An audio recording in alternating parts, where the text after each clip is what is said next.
Hello again and welcome to Ndudu by Fafa.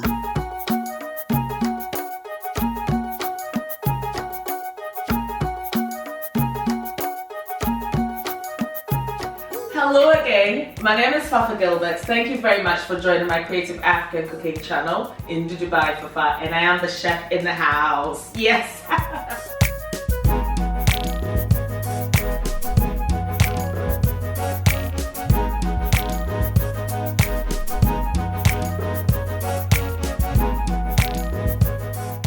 Thank you again for joining me for another exciting and delicious recipe. And today on the menu, I do have this Ghanaian okra soup. Now, this is the ultimate okra soup.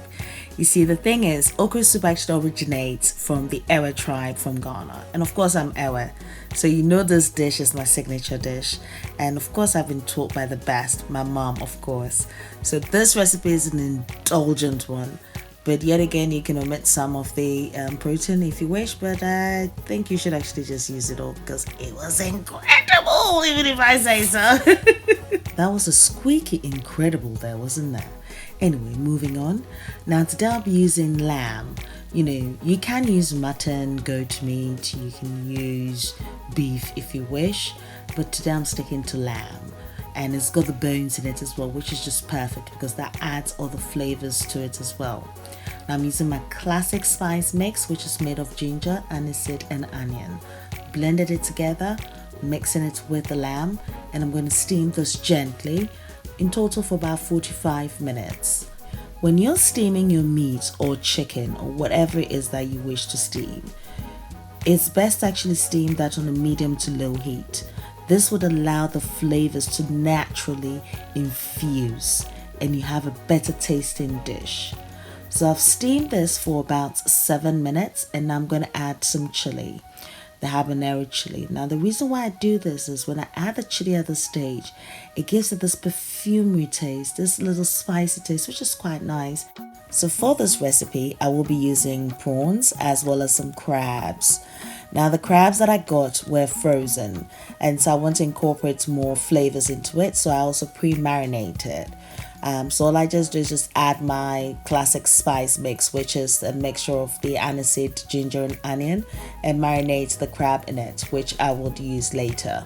So yet again, it means the crab is infusing this refreshing spicy taste of the onion and the ginger as well, which is just lovely. Now let's start actually frying some things.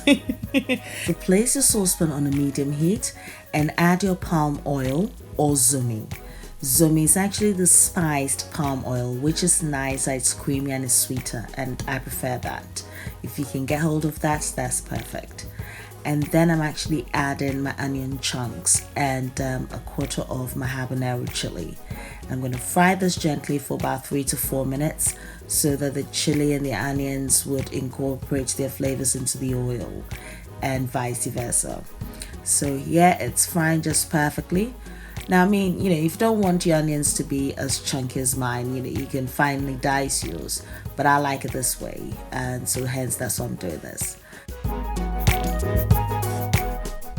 Now I'm adding the remainder of my spice mix and I'm just going to fry this. This means that the oil is actually going to take on the spices of the ginger and the aniseed as well.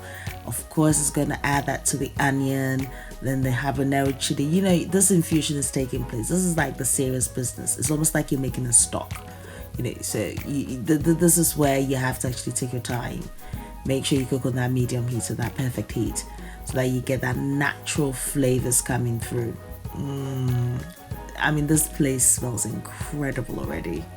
Now I remember during my childhood when my mom used to give me specific instructions on certain recipes, and she always insisted that when you're making okra you use less tomato. So I've only used 1 large tomato, and I've just rinsed the blender of any residues of the spice mix that I had in there, so that's why it's got that little stock thing coming through now, and I've just added it all together because you do not waste anything. You add a little bit of water into your blender and just pour everything out. Do not waste food because it's just not respectful at all, I don't think. So yes, anyway, the reason why I've also done this is I'm actually going to be steaming my crabs in here. and this is going to be incredible ankasa. So I'm going to steam the crab in this sauce for about 6 to 7 minutes, yet again on a medium heat, or until the oil actually settles at the top, as you can see now. Now this would allow the flavors to infuse into the crab. So when you bite into the crab, you get the flavors of the ginger, the spices, and a little bit of the palm oil as well. And just as well as the oil gets flavored by the crab as well. So it's just a lovely mixture here. At this stage, your lamb pieces would have steamed in the spices for about 4 to 5 minutes, and they're just perfectly tender. Now add your lamb pieces to the mixture and stir till it's well combined. Now steam this for about 5 minutes, yet again on a low heat, so that the flavors do infuse, and we can now quickly move on to the okra. Now okra or okro, or lady's fingers, bindi as is known in India, is a popular vegetable in West Africa as well as most Asian countries. One can pan fry it, one can grill it, but we are going to be using it for soup today. You have the choice of actually dicing it by hand, or you also can blend it into your preferred texture. I prefer to hand cut it, and especially when I buy the okra and it's fresh, I cut it and I actually freeze it. So I got this about a week ago and I've frozen it, and that's what I've taken out of the freezer. So I've added a little bit of water, placed the okra in there, and added some chunks of onions. Now, as I said, I do like my chunks of onions in my okra, but yet again, if you don't, you can actually finely dice it, or you can blend it into a smooth paste. Now, the reason why I'm actually steaming the okra separately is I don't want to overcook it. Secondly, I want to flavor it. I want all the flavors to actually infuse into the okra as well. So once I add it to the stock that I'd made earlier, it's just an infusion of flavors. Now I'm going to add some habanero chili to it, yet again for that aromatic and little spiciness as well. And I'm going to mix everything together. As you can see, it's like, it is defrosting perfectly. But yes, it's just cooking just perfectly here. Now, whilst the okra is steaming, let me quickly talk about kaun or potash. Now, potash is a type of lake salt, which is like sodium carbonate that is dry and hydrated in nature. Now, the only difference as compared to sodium is it's actually low in quantity of potassium. However, the inclusion of this to the dish actually activates the mucilaginous characteristic of the okra. If you don't have this, you can always use bicarbonate of soda. Some people prefer bicarbonate of soda because they claim it actually retains the greenness of the okra as well. So now that my okra is steaming, it's been steaming for about 2 minutes, I've just grounded the potash and added it to it. So as you can see, whilst I swing it about and it's just warming up, it is actually activating that, mucilaginous characteristic that I was talking about earlier. Now add 1 shrimp stock cube to the okra, and as you can see, I'm just mashing it beautifully and mixing everything together. So the okra is actually going to be filled with flavor. So it's got the onion, which gives it that freshness. It's got the chili as well, which gives it that aromaticness and that little spice. And I've just added the shrimp stock. Now the shrimp stock is optional. You can actually use your shrimp powder if you wish. So after 5 minutes of cooking, the okra is ready. You don't want to overcook it because I'll be adding it to the stock later. So you don't want to overdo it now. So that's just perfect. So now you can see my stock is cooking perfectly, and I'm just adding the okra mixture to it. Now I'll tell you what, this looks like it's actually a bit of a small bowl, isn't it? Oh, but I'll do it. It's just because I want you to see exactly what I'm actually making and how it should look like. So hence I have to use the wok. Mix everything till it's well combined, and at this stage you can add your preferred fish. If you do have mackerel, which is the best thing to use, you can. However, the best alternative I found is actually this fish mix that I got from the supermarket, which actually has smoked haddock. It's got cod and salmon in it. And I'm just adding it now because it's almost the last thing you add, because you don't want the fish to overcook. Everything has to be juicy and cooked perfectly. So I'm just adding this, and yet again mix everything till it's well combined. Now at this stage, you're using the residual heat, so your heat should be on a very low heat at this point, because the soup is still hot, and the residual heat will cook everything and mix everything together. Traditionally, one would use guma, which is the leaves of the African eggplant, for the soup, but I don't have access to that, so the best alternative is to use spinach. So I'm adding my spinach to it. Yet again, on that residual heat, I'm just going to infuse it underneath it so that that heat would actually just cook the spinach perfectly, so it's not overdone. And if you can actually see everything in this soup, you can see the onions, they're still crunchy, the okra. I personally like my okra in this little chunky way. If you actually want it smoother, you can, but I prefer to actually have things to bite on and to chew on. I love that, and everything is just perfect. Seriously, the flavor itself when I tasted it was just incredible.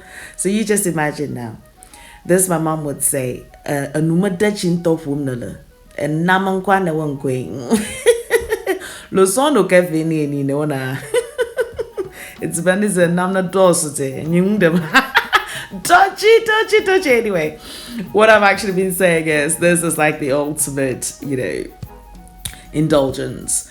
Because yes, you've got the lamb, you've got the crab, you've got the fish, you've got prawns. That's actually going to be coming because that's the last thing I'm going to add to it.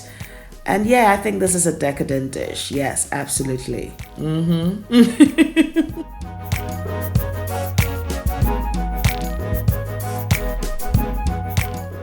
So I'm adding my cooked prawns, which is the last thing to add to this recipe.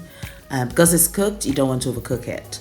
Now, if you are using uncooked prawns, just cook it further for about 5 minutes. But at this stage, I'm only just going to cook it for another 2 to 3 minutes. It's just for the residual heat to actually permeate into the prawns, so the prawns would also take on the flavor. I'd say as a general rule, when you're actually incorporating flavors, especially if you're cooking under a medium heat, just allow about 2 to 3 minutes to allow flavors to infuse before you add the next ingredient. And I think this is ready. Now, what one would need is some hot banku or akbala. Now, I do have that recipe actually in one of my previous videos, so you need to watch that. Or you can grab your kenke, you can grab your eba. Eba is actually made out of gari, and seriously, I've tried this with some sushi rice, and it wasn't bad at all. It was good. And also, like, I've made the Ghanaian brown rice flour, and I also use it as a banku and use it for this, and it was incredible as well. So yes, I hope you're actually inspired to try this recipe.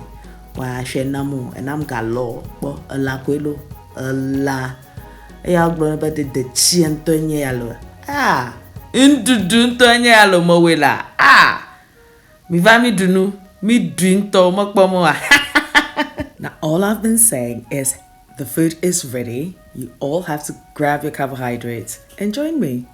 Then again, I think you can join me virtually, or you can try the recipe.